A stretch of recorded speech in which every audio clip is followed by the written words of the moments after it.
gitu. Pokoknya sampai detik ini kami tidak ada niatan untuk maju Pak Wali dan walaupun saya. Tapi mudah-mudahan Bapak itu kekeh, jangan sampai berubah. Harapan saya seperti itu. Pak Wali itu adalah anak dari kiai-kiai yang seperti itu. Biasanya kan tawadu ya. Murid itu, murid kepada kiai itu tawadu. Ya saya berharap sekali sebagai istri untuk Bapak tetap bersikekoh tidak mencalonkan di Kota Malang. Tapi tidak tahu kalau di tempat lain ya Mas. Nah ini yang menjadi bias.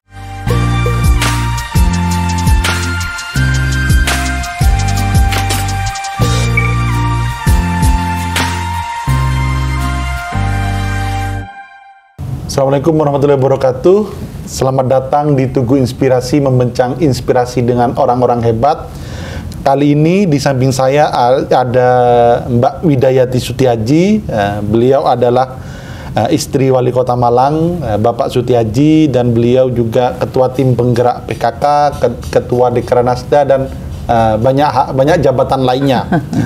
Ya, kita akan membahas hal-hal yang sederhana dan hal yang ringan dengan Bu Widayati, tapi juga nanti di akhir kita akan membincang juga soal langkah politik keluarga Sutiaji 2024 ini akan seperti apa. Ya, sehat selalu, sehat Bu Widayati. Alhamdulillah sehat-sehat Mas. Siap. Ya, Bu Widayati mungkin masih banyak yang belum kenal lah. Mungkin kenalan dulu. Bu Widayati kan lahir di Trenggalek, lalu kuliah dulu di UMM ya. Ya mungkin sekilas perkenalan silakan Bu Widayati. Oke, siap. Bismillahirrahmanirrahim. Assalamualaikum warahmatullahi wabarakatuh. Bersama saya Ibu Widayati Sutiaji, Ketua Tim Penggerak PKK Kota Malang, Ketua Dekranasda, dan juga Bunda PAUD.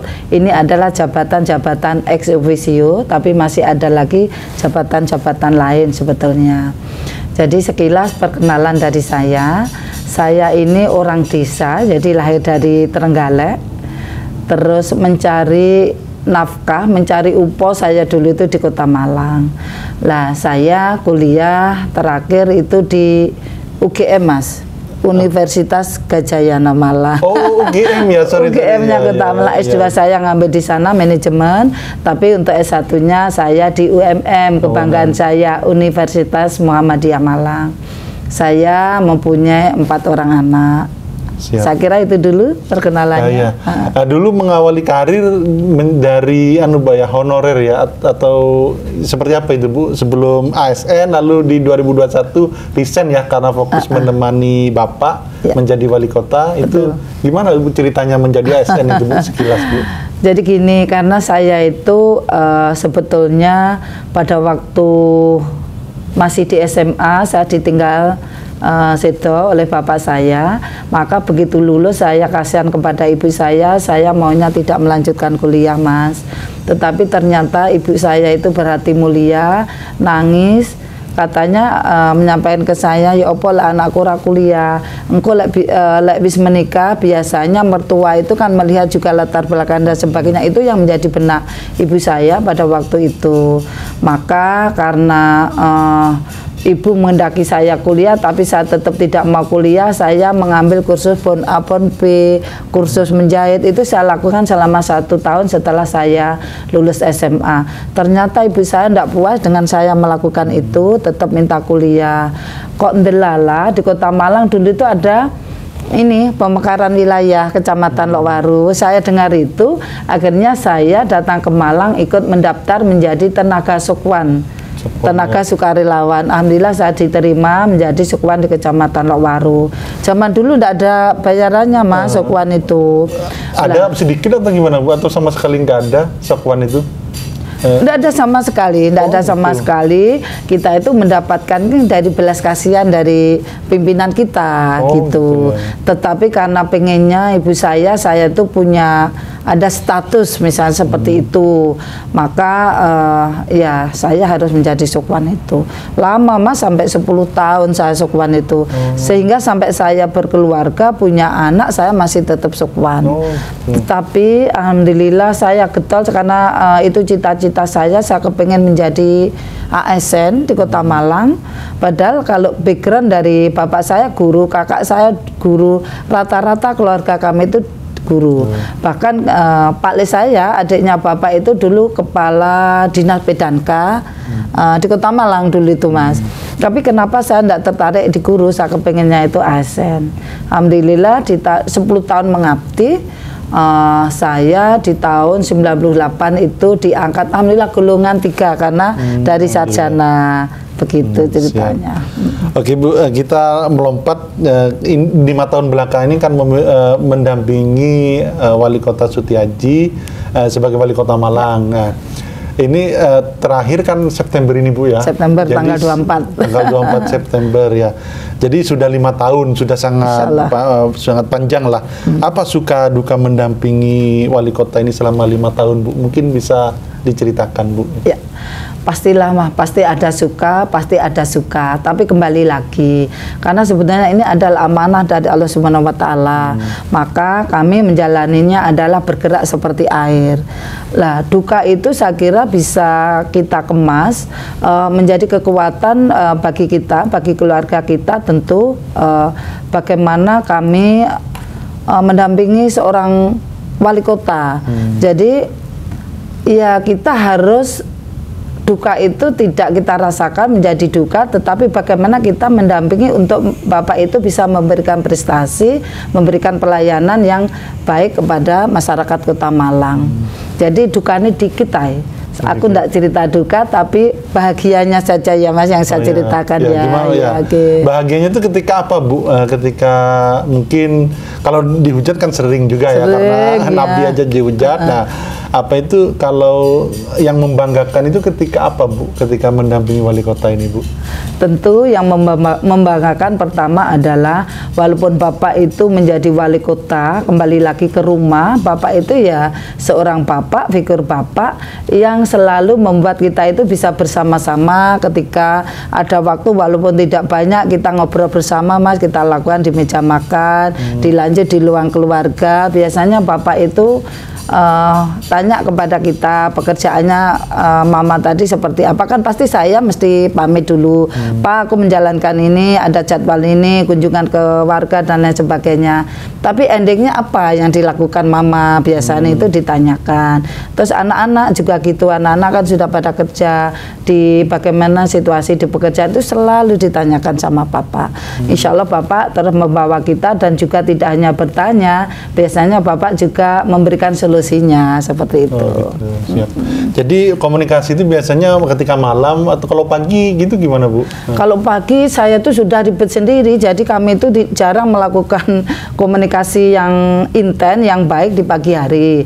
Jadi saya lakukan itu di setelah maghrib, makan malam itu. Biasanya habis kita makan bareng, terus kan sholat maghrib Thomas, sholat maghrib biasanya Bapak itu memberikan ceramah kepada kita.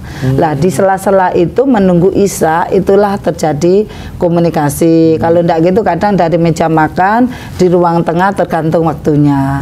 Gitu. Kalau Bapak kalau akan melakukan kebijakan yang besar itu apa pernah cerita ke Ibu gitu?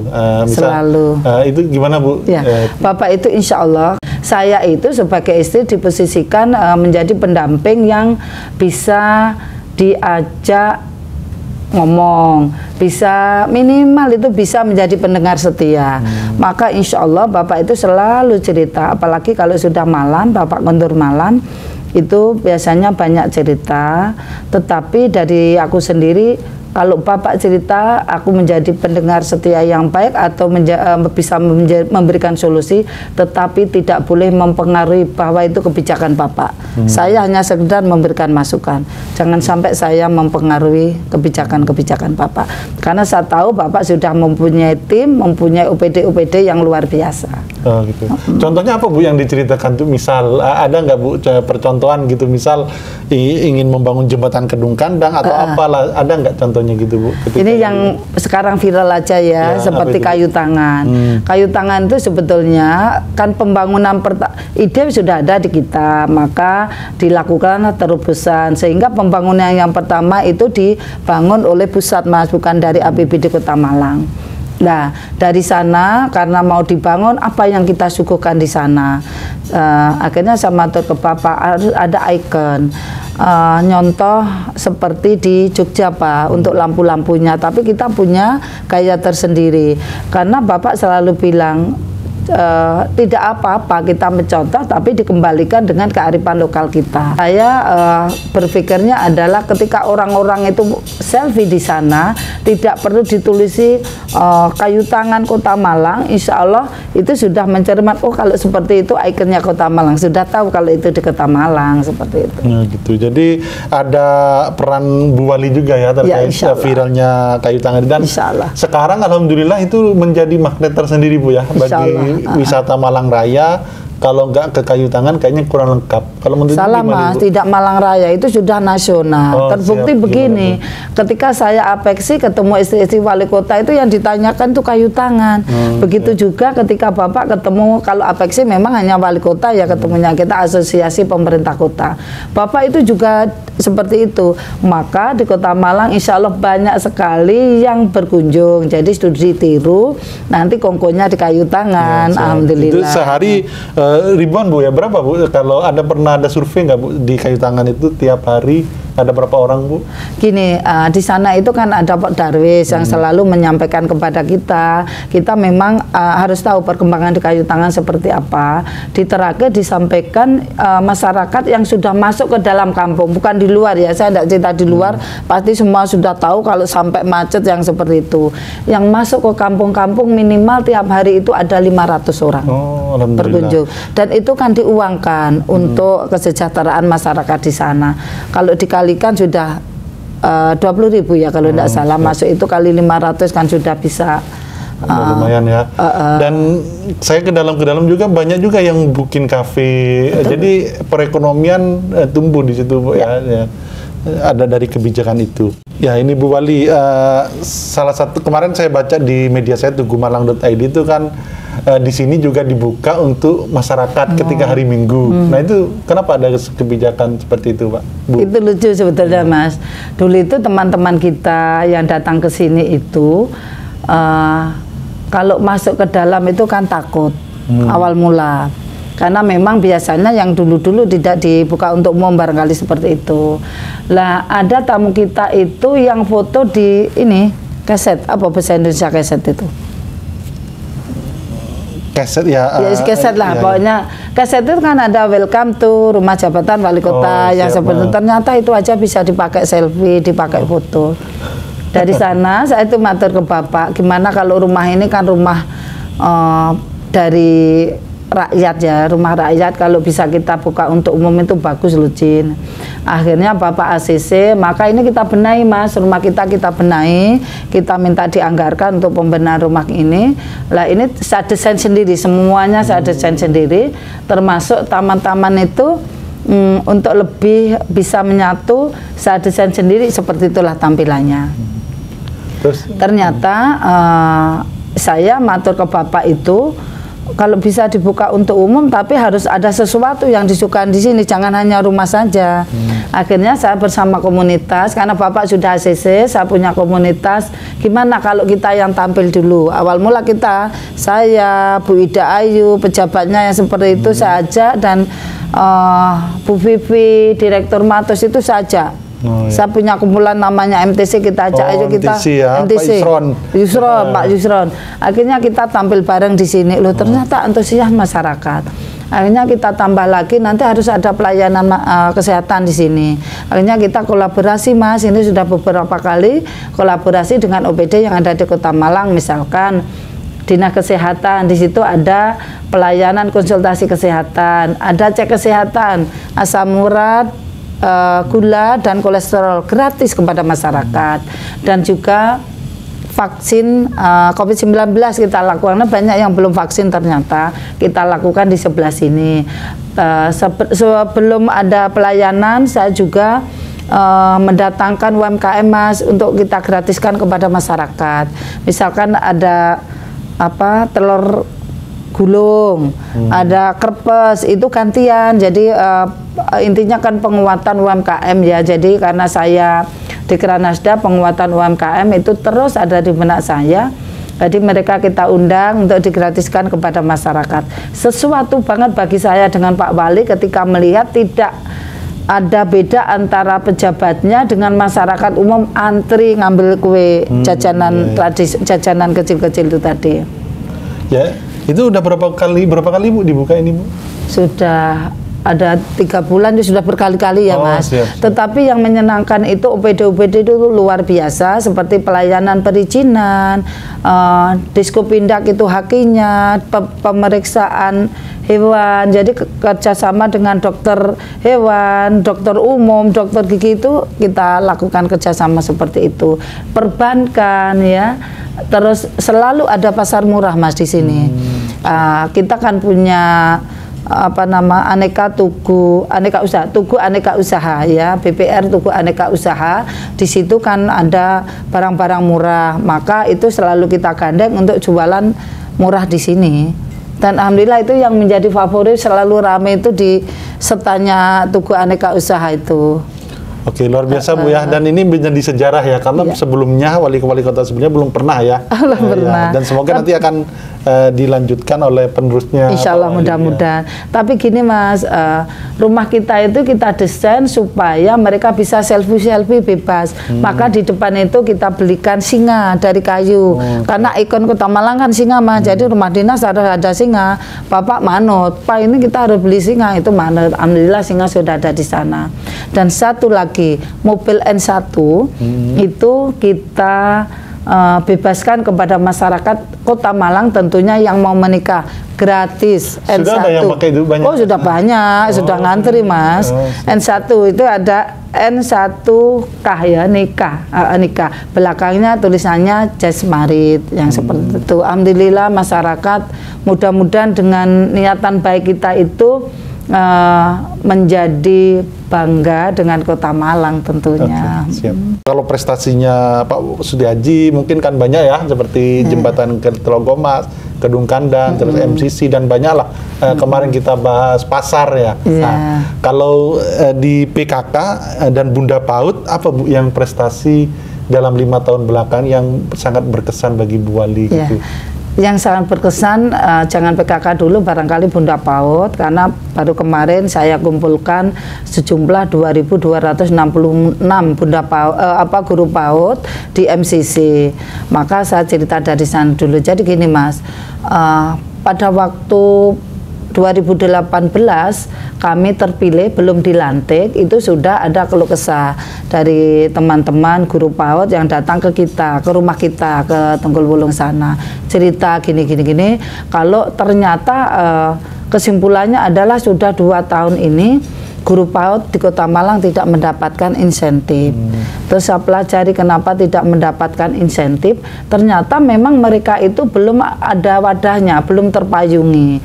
Nah dari sana melihat bagaimana getolnya guru-guru dalam mengajar dan lain sebagainya, sudah tua-tua dan lain sebagainya, maka saya pelajari, saya matur ke Bapak. Ternyata kendalanya kenapa tidak mendapatkan insentif itu karena mereka belum didaftarkan. Dari sana saya matur ke Bapak, Mas, bagaimana kalau kita upayakan untuk kita daftarkan ke Kemenkumham begitu. Lah, itu masih angan-angan sebelum kami dilantik. Begitu sudah dilantik, saya kan sudah punya komposisi PKK. Pengurus PKK, karena itu melekat di Pokja 2. Saja rapat Pokja 2 dengan tim sekretariat dan bendahara. Kita rapat ini ditanya kita harus segera memberikan legalitas kepada mereka. Tapi ini biayanya mahal. Akhirnya kita nyari notaris yang agak murah, Mas, pada waktu itu. Ternyata Mas Temi itu punya spesialis untuk membantu seperti ini. Kami pakai yang notaris dari Mas Temi itu, disampaikan kepada kita, kan sebetulnya di atas 10, tapi karena membantu terus ini uang pribadi dari Pak Wali dan saya, sehingga itu kami dapat diskon, Mas, pada waktu itu 7.500.000. Dalam 1 bulan sudah turun Kemenkumham itu, Mas. Lah sudah turun, akhirnya ini SK itu kita berikan kepada satuan PAUD. Ternyata memang kembali lagi itu masyarakat. SK apa Bu? SK Kemenkumham. Oh, iya. Bahwa kita punya 154 satuan PAUD Yang sudah dinaungi, gitu. yang sudah dinaungi oleh SK Kemenkumham, maka pemerintah berhak memberikan insentif tadi. So, kalau nggak ada SK-nya nggak bisa. Nggak bisa, maka 2 tahun itu pasti mereka ngajar nggak dapat apa-apa, Mas. Cuma dapat dari sekolah aja gitu. Dari sekolah pun, karena mohon maaf ya, yang sekolah pun tidak semua orang mampu, sehingga kan subsidi silang. Saya tanya 1 bulan dapat berapa, kadang dapat 100 dalam 1 bulan, Mas, itu. Maka dari sana sudah kita proses daftar dapodik dan lain sebagainya, kolaborasi dengan Dinas Pendidikan, karena melekatnya insentif ini kan di Dinas Pendidikan. Lah, ternyata, Mas, sudah berjalan itu kita sudah bisa memberikan insentif 2 kali. Pada waktu itu datanglah wartawan kepada kita, karena bunyinya pada waktu itu kan Yayasan Tim Penggerak PKK Kota Malang. Wartawan LSM itu melihatnya kalau yayasan itu kan ada dana yang masuk kepada yayasan, Mas, profit kan begitu. Padahal kami tidak sama sekali, hanya memayungi, karena bingung golek judul lagi apa gitu loh pada waktu, karena yang mengelola memang PKK. Daripada bermasalah, saya matur ke Bapak, terus Mas Taimi kita panggil lagi, tolong ini segera diganti. Kita mencari nama, karena Bapak itu bermartabat ya slogannya, maka diganti menjadi Pendidikan Insan Bermartabat. Sudah, insya Allah setelah itu turun lagi, sudah aman lah sampai sekarang. Dan setelah itu kami kan sudah bisa memberikan 600.000 dari dulu 200, terus tidak ada sama sekali selama 2 tahun. Terus saya mengusulkan ke Bapak itu 600. Kenapa 600? Karena saya mengacu di Dinas Sosial untuk apa masyarakat yang di Dinas Sosial itu namanya apa itu ya? Masyarakat kurang mampu.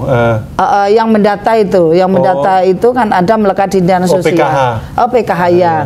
Itu dikasih 600, maka standar itu yang saya pakai sama ke Bapak. Alhamdulillah dianggarkan, DPRD juga ngedok, alhamdulillah bisa mendapatkan 600.000. Tetapi, Mas, ini tidak berhenti di situ. Saya tuh kasihan 600.000 kalau kita ya 1 bulan ya pastilah tidak bisa memenuhi kebutuhan kita. Maka saya usul lagi hitung-hitungan ke Bapak, Pak kira jadi 1 juta gimana? Anggaran APBD-nya gimana? Saya gitu.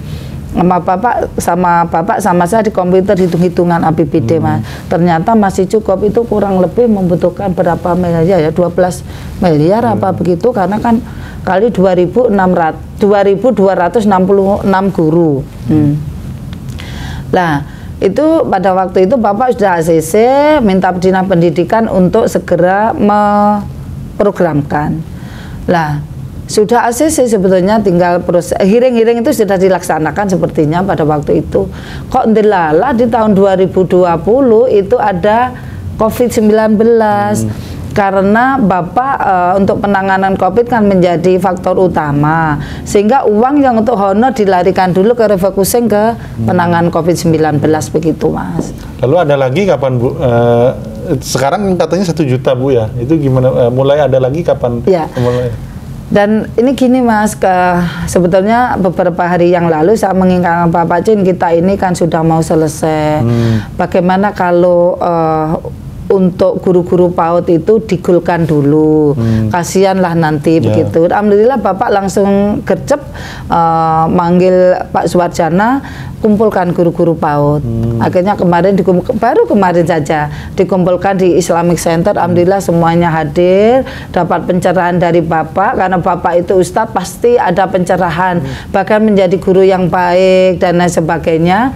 Itu dari Bapak. Tentu yang terakhir disampaikan bahwa di tahun 2024 Januari sudah mendapatkan gaji menjadi 1 juta. Alhamdulillah. Alhamdulillah. Itu, Kalau Mas. tahun ini berapa, Bu? 600. 600 ya, ya. Alhamdulillah. Dari awalnya 0 ya. Dan ini ya itu akan sangat bermanfaat, apalagi PAUD ini kan ini, Bu, ya, apa? Pondasi anak-anak itu ada di PAUD itu, Bu, ya. Siap. Betul. Oke, kalau yang terkait PKK dan Dekranasda apa, Bu, yang sudah dilakukan yang menurut Ibu berkesan dalam 5 tahun terakhir ini? Ya. Sebetulnya apa yang dilakukan Dekranas itu kan Dewan Kerajinan Nasional. Di situ Ekra, fashion, kuliner masuk di sana.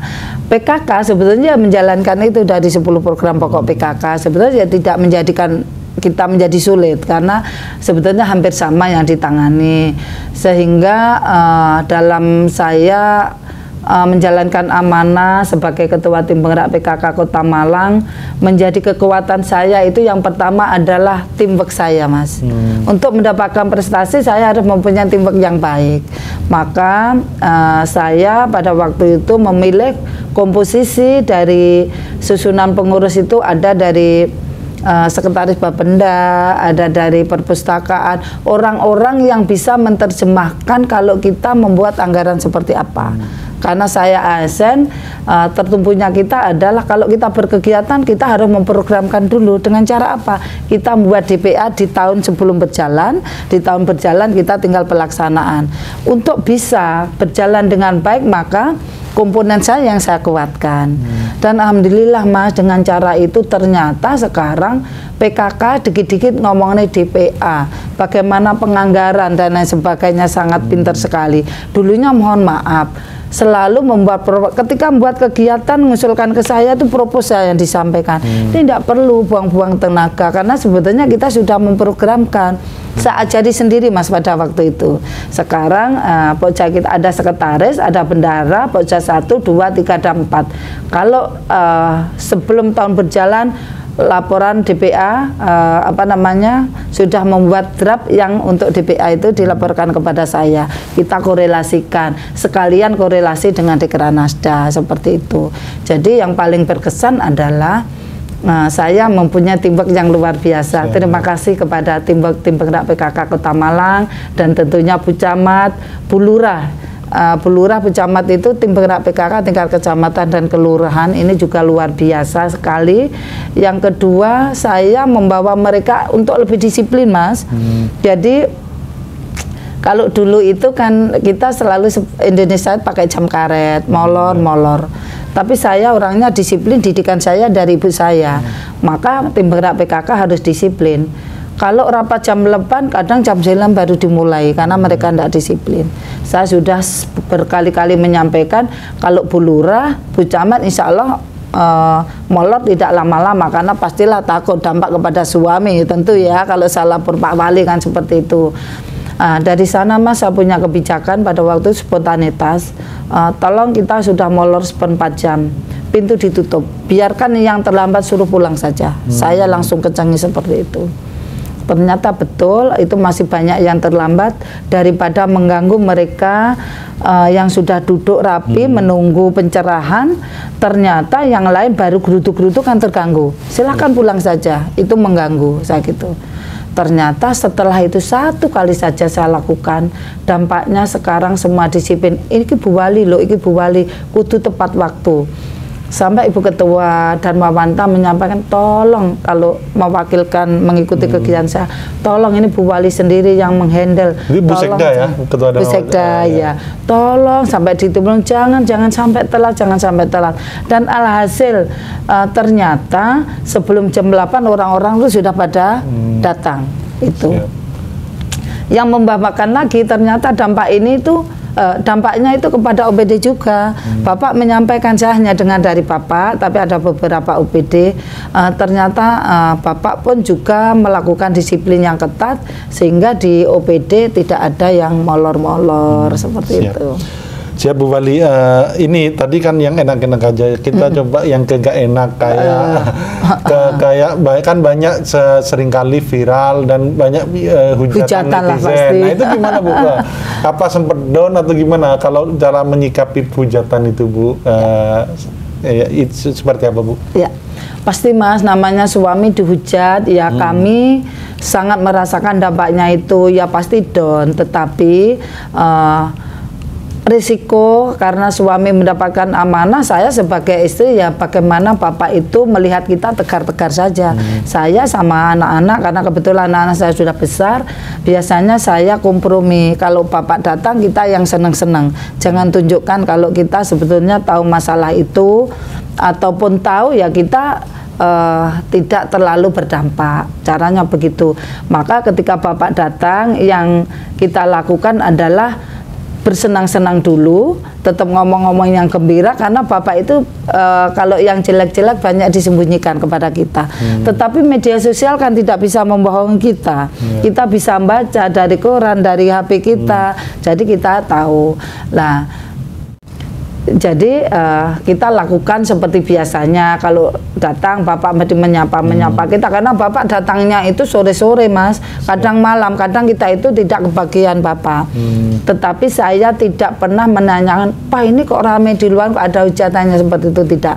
Kalau Bapak tidak ngomong, saya tidak kepingin memperkeruh keadaan Bapak.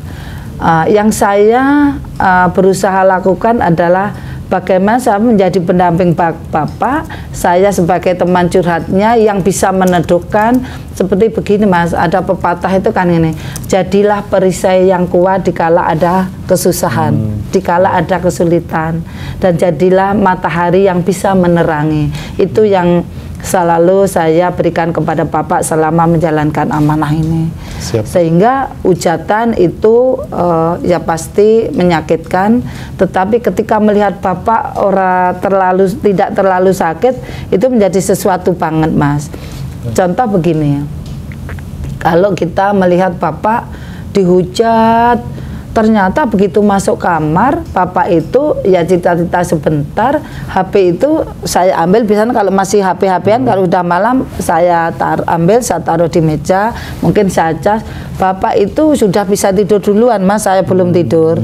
Artinya memang manajemen berpikirnya Bapak itu luar biasa, itu yang harus dicontoh oleh semua orang. Sangat sabar. Terus politiknya itu susah dibaca. Oh, gitu, siap-siap, Bu. Oke, Bu, ini ngomong-ngomong ke politik, Bu, ya. Setelah 24 September ini kan berakhir. Otomatis Bu Wali dan Pak Wali kan tidak tinggal di sini lagi, ya. Betul. Nanti akan tinggal di mana, Bu, setelah 24 September itu, Bu? Ya, saya kembali ke rumah kita. Kita punya rumah di Tunggul-Wulung, Puri Bunga, rumah kita di Tunggul-Wulung, perumahan Puri Bunga. Kita kembali ke sana, dan sekarang saya sudah berkemas, Mas.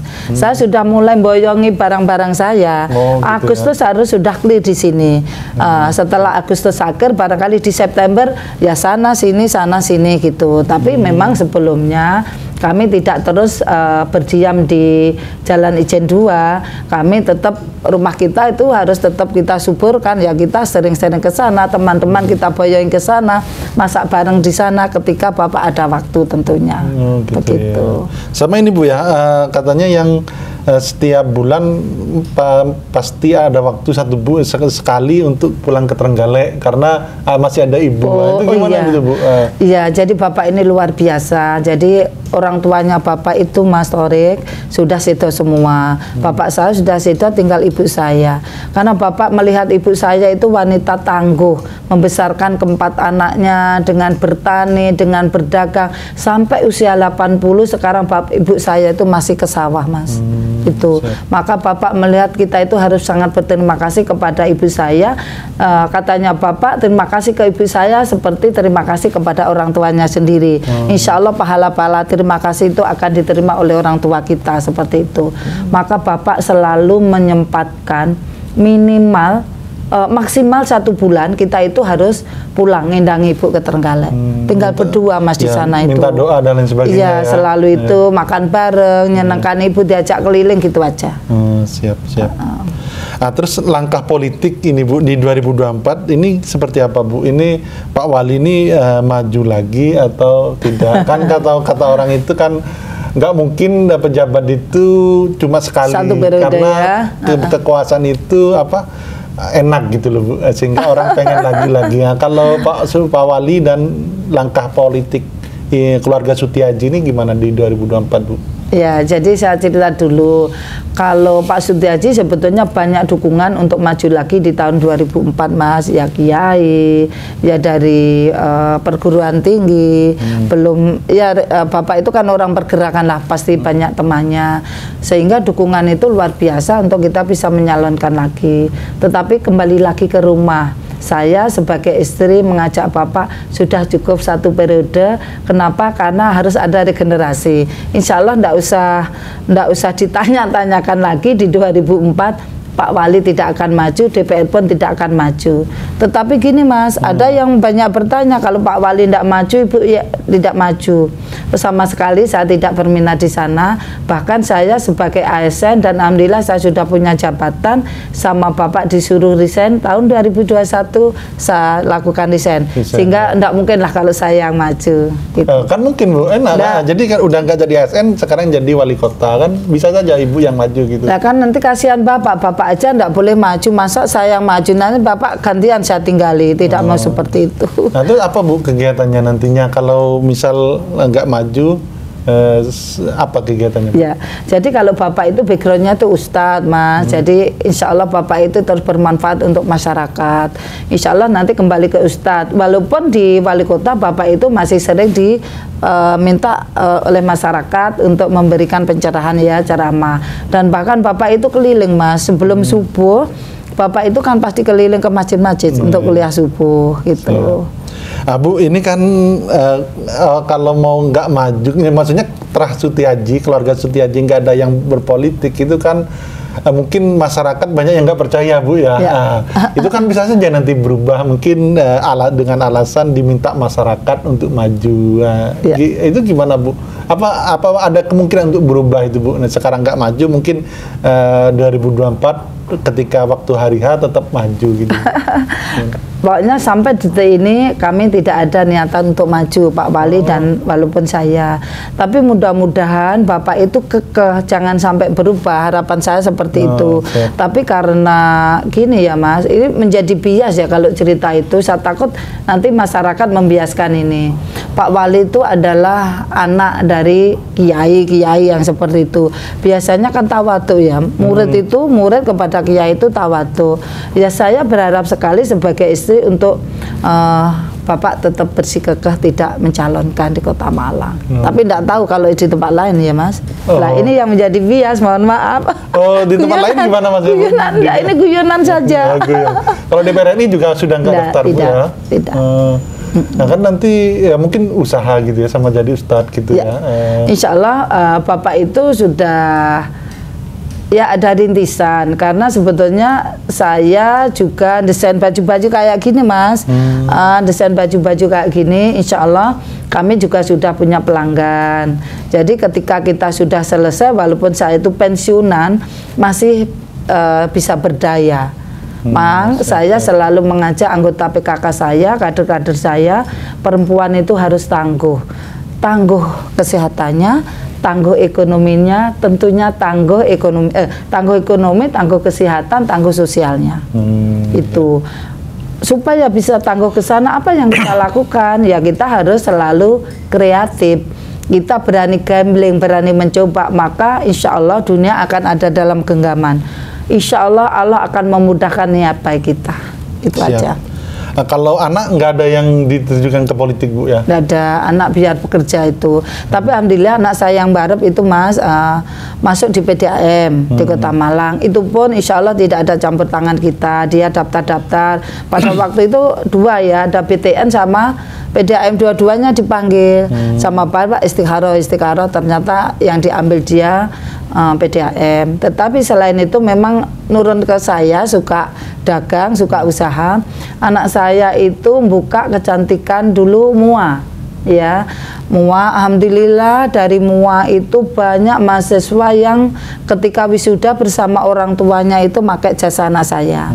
Tetapi karena sudah kerja di PDAM sehingga waktu itu kan tidak bisa Mas. Berkembang lagi anak saya, MUA-nya itu diberikan kepada teman-temannya. Sekarang buka kecantikan rambut, dia nyewa sendiri di MOK. Tidak ada campur tangan kita. Namanya Bu Lumire Luxmier. Alhamdulillah pelanggannya sekarang sudah banyak Mas. Kadang saya itu ya kepingin menangis, Masya Allah, anak-anak itu berusaha menunjukkan kepada orang tuanya, tanpa orang tua anak-anak bisa mampu, bisa jalan. Dan ini sudah terbukti ada Luxmier di sana. Insya Allah doanya bentar lagi mau membuka lagi. Ini sudah nyari-nyari untuk buka cabang. Siap. Oke Bu, terkait di 2024 lagi, kalau yang didukung belum ada Bu ya, atau sudah ada? Tadi kan Ibu menyebut regenerasi. Regenerasi. Nah, yang disiapkan untuk meregenerasi mengganti Bapak sudah ada apa enggak Bu? Kalau gambaran sebetulnya sudah ada, cuman kami tidak mau berbicara di sini Mas. Ini rahasia bagi kami, siapa yang kita dukung. Siap. Bapak ada, saya ada, begitu. Oh beda orang atau sama? Ya insya Allah enggak, karena saya itu apa yang disampaikan Bapak biasanya sudah komunikasi dengan saya, itu yang akan kita dukung bareng-bareng. Tapi rahasia. Nah, tapi secara survei saya pernah ketemu orang survei itu Pak Sutiaji masih tinggi. Ya, elektabilitasnya Bapak masih tinggi. Maka ada beberapa partai yang sudah datang ke sini, dari provinsi juga datang, insya Allah seperti itu. Tapi sampai dengan detik ini Bapak yang ada di benak kita adalah regenerasi. Oh gitu. Ada berapa partai Bu yang sudah mendekat dengan yang ingin Pak Wali Kota maju lagi gitu?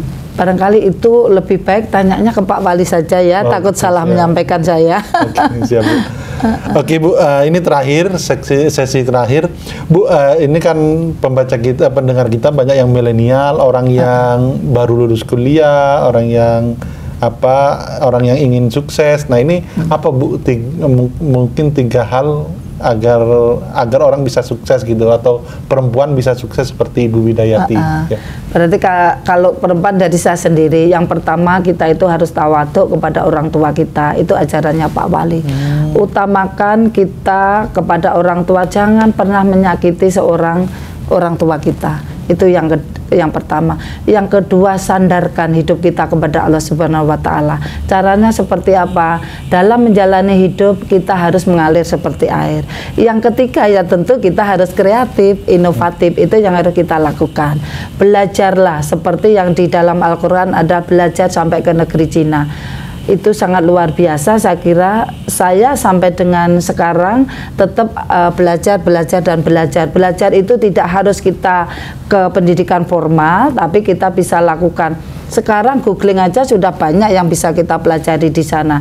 Tentu ilmu dari suami-suami kita itu menjadi kekuatan untuk kita bisa berkarir, saya kira itu. Ya, oke, terima kasih Bu Widayati. Kita banyak belajar pagi ini. Saya banyak belajar ke Bu Widayati pagi ini. Semoga teman-teman yang menonton ini juga seperti itu. Itu saja mungkin dari saya. Sampai jumpa dengan tamu-tamu spesial dari Tugu Inspirasi selanjutnya. Itu saja. Assalamualaikum warahmatullahi wabarakatuh. Waalaikumsalam warahmatullahi wabarakatuh.